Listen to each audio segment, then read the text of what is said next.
Je suis donc très honoré, touché de pouvoir me tenir devant vous ce matin. C'est une belle opportunité de pouvoir partager des mots de la parole du Seigneur ensemble et de pouvoir grandir ensemble. Merci Jacques pour la présentation de tout à l'heure. Alors je suis un ancien étudiant de Collonges. Ça fait pas beaucoup d'années, mais ça fait quand même déjà quelques-unes. Et c'est une expérience intéressante d'être amené à prêcher devant ces anciens professeurs. Je vous laisserai essayer. C'est l'opportunité aussi pour nous de pouvoir nous réunir et nous soutenir dans ce temps d'adoration. Et je souhaite laisser ces quelques versets à nous tous, à tout un chacun. Dans Matthieu chapitre 11, au verset 27, le Seigneur s'adresse aux disciples et il dit « Tout m'a été remis par mon Père et personne ne connaît le Fils si ce n'est le Père. Personne ne connaît non plus le Père si ce n'est le Fils et celui à qui le Fils veut le révéler. Venez à moi, vous tous qui êtes fatigués et chargés, et je vous donnerai du repos. Prenez mon joug sur vous et recevez mes instructions, car je suis doux et humble de cœur, et vous trouverez du repos pour vos âmes, car mon joug est aisé et mon fardeau léger. » Repos pour nos âmes, repos dans l'Église, repos entre nous.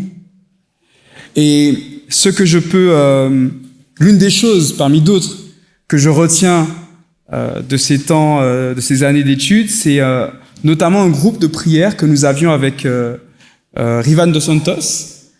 Et dans ce groupe, nous prions pour que le campus soit une lumière qui brille dans toute la région.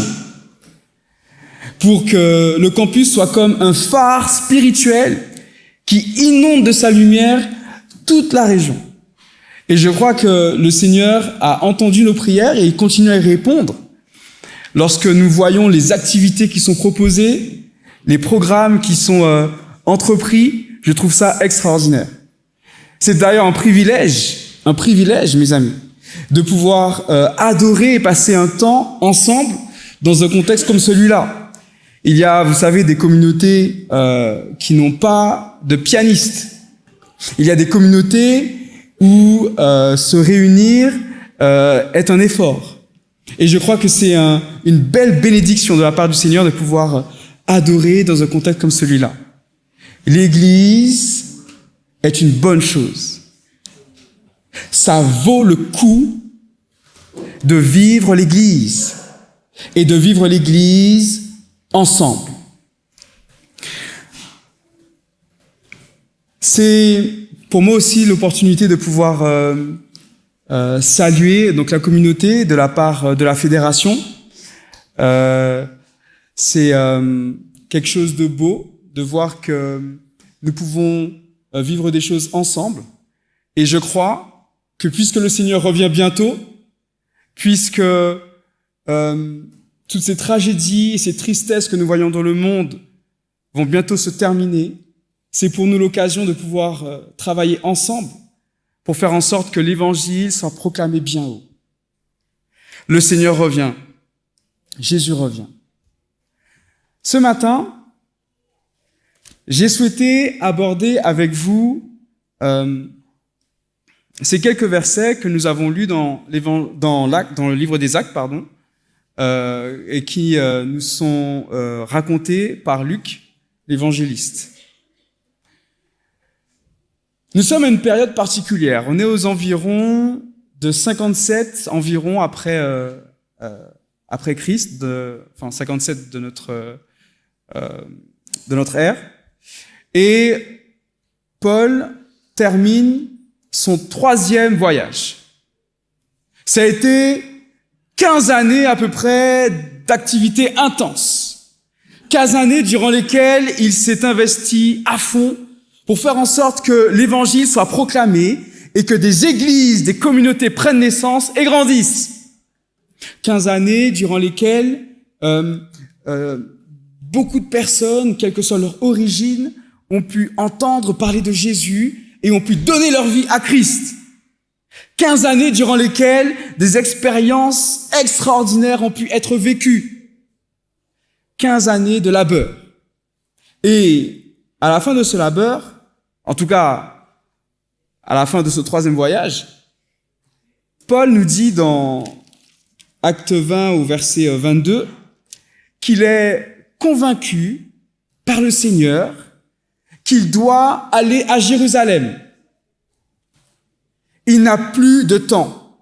Il doit faire vite, car il doit se trouver à Jérusalem. Son vœu est d'être à Jérusalem pour la Pentecôte.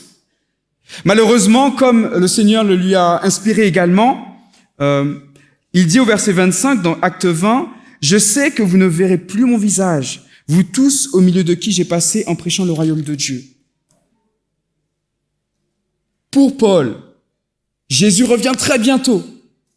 Et son heure à lui est peut-être même déjà fixée. Il n'a donc plus de temps. C'est, ma foi, le contexte dans lequel nous pouvons aussi nous trouver. Il y a beaucoup de choses à organiser. Il y a tant de personnes à toucher. Il y a tant de personnes qui meurent encore sans Jésus. Il y a tant à faire. Et donc, du coup, nous nous organisons, nous préparons, nous planifions et nous mettons en action. Les temps sont courts. Alors que Paul a échappé de justesse à quelque chose de critique à Éphèse, c'est pour lui le moment de partir. Et c'est là que nous nous retrouvons donc dans Actes chapitre 20 au 1er verset. Dans ces quelques versets qui commencent le chapitre, à chaque verset, il y a une action, un mouvement. Ils sont partis, ils ont traversé, ils se rendent, ils se sont embarqués, ils retournent. À chaque fois, quelque chose se fait. À chaque fois, il y a un déplacement. Paul et son équipe sont en action. C'est un exemple que nous pouvons suivre. Il n'y a, à mon sens, de possibilité de voir la gloire de Dieu qu'en allant de l'avant, qu'en planifiant et organisant. C'est quelque chose de beau. Je trouve ça très bien. Je trouve ça impressionnant. Ici, il n'y a pas de place pour le fait de se croiser les bras. L'Église n'attend pas. Et l'équipe non plus. Tout le monde agit, tout le monde travaille, nous sommes tous solidaires. Paul, d'ailleurs, il est le guide spirituel. Il est celui qui s'assure de la croissance spirituelle des communautés. Il est celui qui, à un rythme effréné, répond aux appels des communautés pour pouvoir les aiguiller, les encourager et les guider. Et les communautés continuent à grandir. Son équipe aussi. Belle équipe, fournie. Des personnes originaires de Grèce, d'après leur prénom. Une équipe soudée. À un certain moment, les choses font que l'équipe doit se séparer. Une partie s'en va à Troas, c'est une ville de l'actuelle Turquie, et Paul reste avec une autre partie de son équipe en Macédoine. Et puis finalement, l'équipe se rejoint.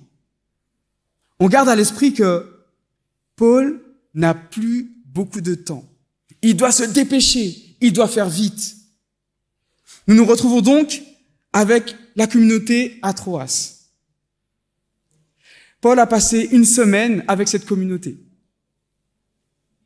Le sabbat se termine et c'est le moment d'une rencontre, peut-être impromptue, autour encore d'un message, d'une édification, d'une exhortation. Ici, le mot qui a été traduit par Paul s'entretenait euh, véhicule l'idée d'une discussion, d'un échange. On débat, voire même l'idée d'une dispute. Mais je dis pas qu'il se disputait ici. D'ailleurs, dans l'Église, on ne se dispute pas. On échange, on dialogue. Voilà. Donc nos amis échangent, ils dialoguent. Le dialogue est prenant, c'est palpitant, captivant. Le temps manque. Il faut à tout prix aborder des points. Et je crois qu'ici, les personnes qui sont présentes sont regroupées ensemble. Il y a d'ailleurs beaucoup de lumière. La lumière à l'époque, ce n'est pas fourni par des spots halogènes, mais des lampes à huile. Et donc, la lumière qui remplit la pièce fait du bien. Il y a aussi cette chaleur créée par les lampes. Et ça aussi, ça fait du bien. Il y a aussi cette fumée, résultat de la combustion de l'huile. Là, par contre, ça fait un peu moins de bien. Et finalement, on se dit qu'avec le temps qui passe, puisque ici l'auteur va nous dire, au verset 8, au verset 7, on va lire à partir du verset 7, « Le premier jour de la semaine, nous étions assemblés pour rompre le pain. Paul, qui devait partir le lendemain, s'entretenait avec les assistants et il prolongea son discours jusqu'à minuit. Et les lampes brillent et l'huile brûle jusqu'à minuit. Et là, l'atmosphère devient peut-être pesante ou lourde. Mais en tout cas, pas pour ceux qui sont captivés par le discours. Paul a cette particularité de tenir son auditoire. Alors, je ne sais pas si tout le monde était de la même manière captivé, mais je pense que, en tout cas, je présume ici que tout le monde était entouré et entourait Paul et on écoutait ce qu'il disait, et on discutait, on échangeait. Or, un jeune homme du nom d'Eutychus, assis sur le bord de la fenêtre, fut pris d'un profond sommeil pendant que Paul prolongeait l'entretien.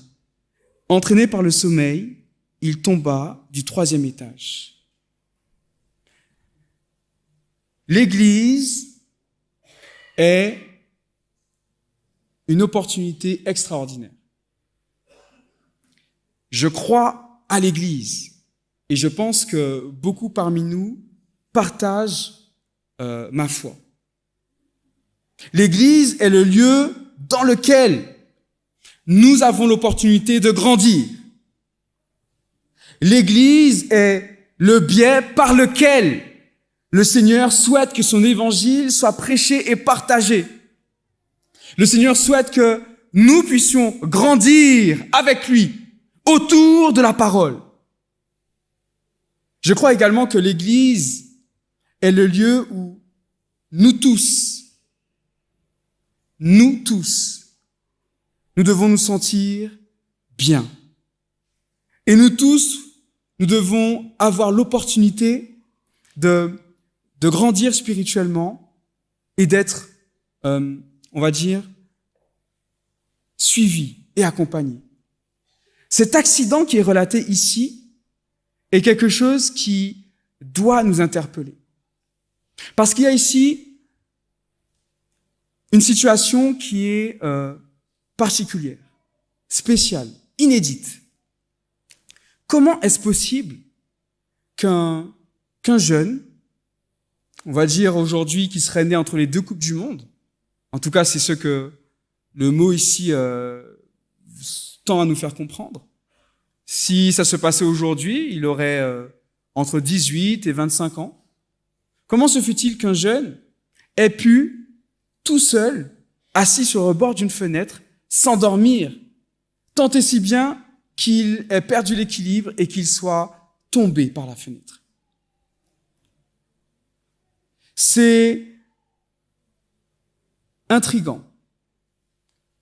Alors bien sûr, on peut bien s'imaginer que l'auditoire, pressé autour de Paul, captivé par son message, n'a pas vu ce qui s'est passé. Mais ici, ce qui est intéressant, c'est que Luc va faire 3 fois référence au fait que le discours de Paul se prolongeait. Au verset 7, il nous dit, il prolongea son discours jusqu'à minuit. Au verset 9, pendant que Paul prolongeait l'entretien. Et au verset 11, quand il fut remonté, il rompit le pain, il mangea, puis il parla encore assez longtemps. L'équipe de Paul serait-elle fatiguée? L'auditoire aurait-il pu aussi être un peu fatigué? Le texte ne le dit pas, l'auteur ne le dit pas. Toutefois, ici nous pouvons comprendre que le Seigneur souhaite nous faire accepter le fait que nous sommes différents et que même si dans notre communauté, il y a des activités ou des programmes, des contextes qui nous plaisent et qui nous font du bien, cela peut ne pas correspondre à toutes les personnes qui font partie de la communauté. Aujourd'hui, lorsqu'on échange avec les jeunes, il y a un message qui revient et qui a peut-être été le message de la génération précédente, mais en tout cas, c'est le message actuel. Pourquoi l'Église? L'Église, pourquoi faire? Je peux grandir spirituellement tout seul dans mon coin. Je peux moi-même faire ma propre démarche vers le Seigneur. Pourquoi l'Église? Pourquoi se réunir? Pourquoi devoir s'habiller, se réveiller tôt, alors qu'on est fatigué, alors que les semaines sont longues, alors qu'il fait pas forcément beau et qu'il fait froid et que finalement c'est tellement plus agréable de rester sous sa couette? Pourquoi l'Église? Pour une certaine génération, la question ne se pose même pas. Il n'y a pas de question. Le Seigneur demande à ce que nous tous, nous puissions nous réunir, et donc nous nous réunissons. Mais pour la génération actuelle, quelle est cette vérité absolue? Quelle est d'où vient cette structure hyper centralisée qui dirige tout, qui commande tout? Aujourd'hui, nous avons affaire à des personnes qui n'ont plus forcément envie de se retrouver dans le même schéma que nous. Et alors que nous faisions dans un échange, dans une communauté de la Fédération France Nord, c'est une communauté qui compte environ 250, 280 membres. En une dizaine d'années, allez, on va faire un peu plus large, en une quinzaine d'années, la communauté a perdu 80 jeunes. 80, 25, 40 ans qui ne se retrouvent plus dans la communauté, qui ont disparu. 80 jeunes qui auraient dû faire partie des rangs pour s'investir dans la communauté et pour faire profiter à la communauté de leur énergie, de leur force, de leur vaillance. 80 jeunes qui ont quitté la communauté. Dans un autre échange avec des jeunes, il y avait donc un ancien avec nous. Et donc je m'adresse à lui et je lui dis, écoute, est-ce que tu peux nous dire depuis combien de temps tu es ancien d'église? Il répond une vingtaine d'années. Et après je lui dis, alors est-ce que tu peux nous dire dans combien de temps à peu près que tu vas prendre ta retraite professionnelle? Il dit dans un peu moins de 10 ans. Ça veut dire qu'en fait, en gros, dans plusieurs communautés, je ne sais pas si c'est le cas ici, mais en tout cas dans les quelques communautés que j'ai déjà pu fréquenter, dans environ une dizaine d'années, il y aura a priori des difficultés. Les commissions de nomination sont de plus en plus longues parce que on a du mal à remplacer. On a du mal à faire en sorte que des personnes soient formées en même temps que ceux qui sont en poste. Et finalement, les personnes en poste, c'est pas tant qu'elles souhaitent indéfiniment rester en poste, mais on ne trouve pas de personnes pour les remplacer. C'est donc un appel que je lance pour que nos communautés continuent à être des endroits édifiants, exaltants, exhortants, pour toutes les générations. C'est un challenge, c'est un défi. Mais je crois en l'Église et je suis convaincu que le Seigneur a en réserve une myriade d'actions et de possibilités pour que tout un chacun, y compris notre jeunesse, puisse se retrouver dans la communauté. Le Seigneur lui-même a fréquenté le temps du sabbat. Il y a trouvé de quoi grandir. Je crois que c'est une réalité aussi pour nos jeunes. Je crois que c'est également une réalité pour tous nos jeunes. Et je lance donc cet appel à notre jeunesse. Et je sais qu'il y a des jeunes dans la salle. Est-ce qu'il y a des jeunes dans la salle? Est-ce qu'il faut voir vos mains? Est-ce qu'il y a des jeunes dans la salle? Ils sont timides. Oui, il y a des jeunes. Je lance un appel pour que vous, chers jeunes, vous puissiez vous aussi vous engager dans votre église, vous investir dans votre communauté. Continuez à le faire. Quand je vois des jeunes qui se réunissent pour jouer ici le sabbat matin, je trouve ça merveilleux.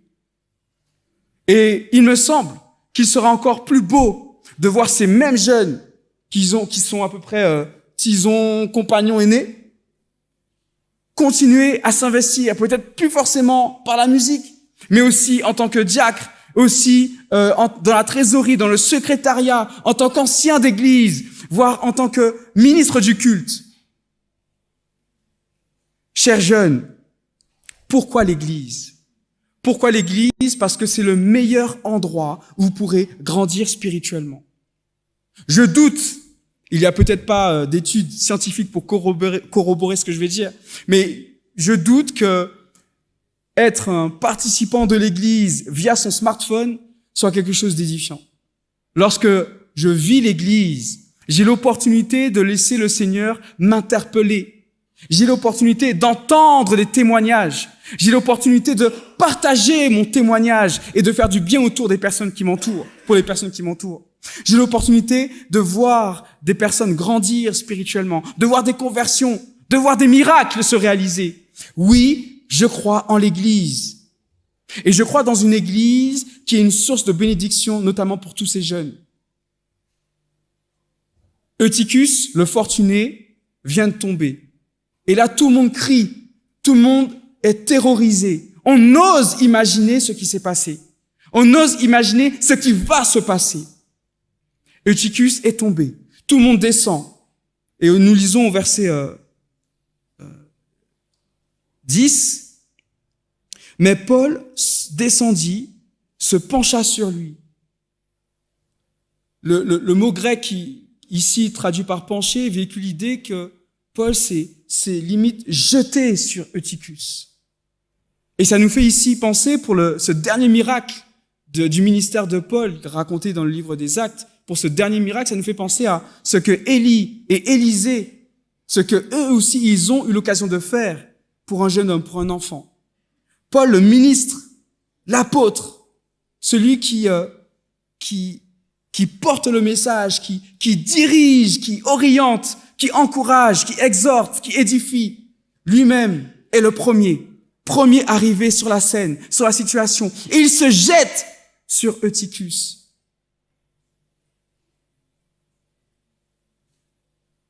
Il s'est jeté sur lui. Et il dit, alors verset 10, nous lisons, il le prit dans ses bras et dit, qu'il n'y ait pas de trouble parmi vous. Dans ma version, car son âme est en lui, on peut traduire, car il est vivant. Luc, médecin qui raconte l'histoire, dit juste avant qu'il a été relevé mort. Donc on présume qu'il était vraiment mort. Et ici, Eutychus est relevé vivant. Gloire à Dieu! C'est un miracle! C'est merveilleux! Mais mes amis, il me semble que ça aurait été mieux qu'Eutychus ne tombe pas. Et que lorsqu'il commençait à donner des coups de tête alors qu'il était assis sur la fenêtre, que quelqu'un lui dise, Eutychus, descends. Eutychus, la position que tu as est dangereuse, délicate. Tu m'inquiètes. Viens avec nous. Viens à côté de moi. Descends de la fenêtre. Alors bien sûr, le Seigneur est capable de faire des miracles. Et bien sûr, il est volontaire pour faire des miracles. Mais je crois que le Seigneur souhaite voir une communauté dans laquelle nous prenons soin les uns des autres. Dans laquelle toute la communauté se tourne vers l'autre communauté. Je ne crois pas dans les églises de jeunes et les églises de moins jeunes. Je crois dans l'église avec tous les âges et toutes les générations. Et je crois que c'est ce que le Seigneur souhaite nous dire. Une église dans laquelle tous les âges se réunissent, travaillent ensemble, collaborent ensemble et hâtent le retour du Seigneur. Eutychus est vivant. Au verset 11, on lit, « Quand il fut remonté, Paul, il rompit le pain et mangea. » Ici, c'est un message, c'est une manière de dire qu'ils ont eu un temps de partage du pain et du vin. Un temps fort, spirituel, en la mémoire du Seigneur. Le Seigneur nous dit ici qu'il est le centre de l'Église. Et alors qu'il a fait ce miracle à l'instant, par l'intermédiaire de Paul, il souhaite que l'Église continue à être un lieu où toutes les générations vont pouvoir rompre le pain ensemble, discuter ensemble, échanger ensemble et grandir ensemble. Mon appel ce matin est qu'il n'y ait aucun Eutychus spirituel parmi nous. Aujourd'hui, il n'y a pas de fenêtre, quoi qu'il y ait une porte de sortie. Toutefois, il se pourrait qu'il y ait des Eutychus spirituels. Il se pourrait malheureusement que des jeunes puissent s'endormir spirituellement, au point de mourir spirituellement. Nous jeunes et nous adultes, nous devons être attentifs à cela, attentifs les uns aux autres, investis les uns pour les autres. Et je crois que le Seigneur est prêt à nous permettre de faire cette belle expérience. Eutychus est vivant. En tout cas, il a été ressuscité. Autour de nous, des personnes meurent littéralement à cause de la culpabilité, à cause de la solitude, à cause du chagrin. Et nous avons ce merveilleux message à porter.